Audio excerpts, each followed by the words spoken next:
กือบไปตัว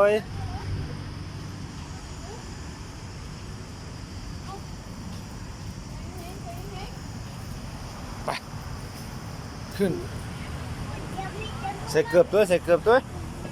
เดี๋ยวเหยียบเดี๋ยวจะย่ำขี้ทรายบาดตีนอีกบาดตีนไหมเจ้าเข้าใจก็เจ้าไป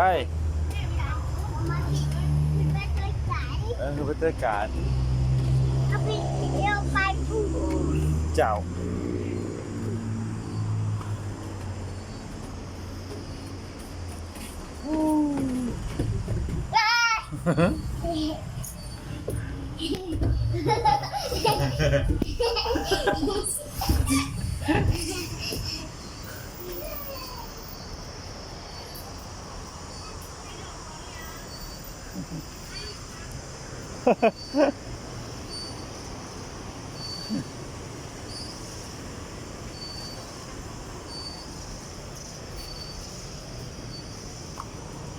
เจ๊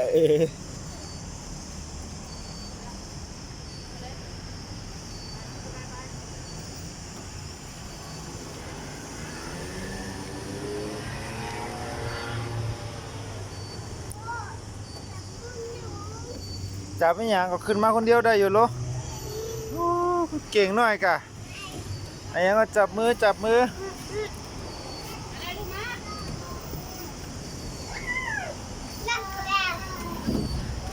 ไปไปเลยลงเลย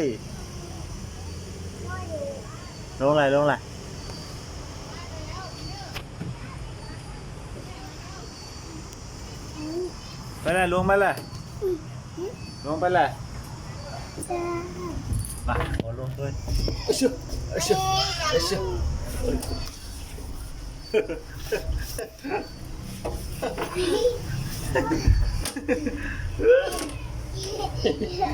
ลงกันจ้า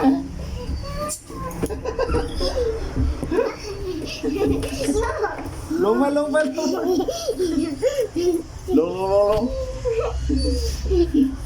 งไปโอ้ยเมาหัวโอ้มาไว้ละ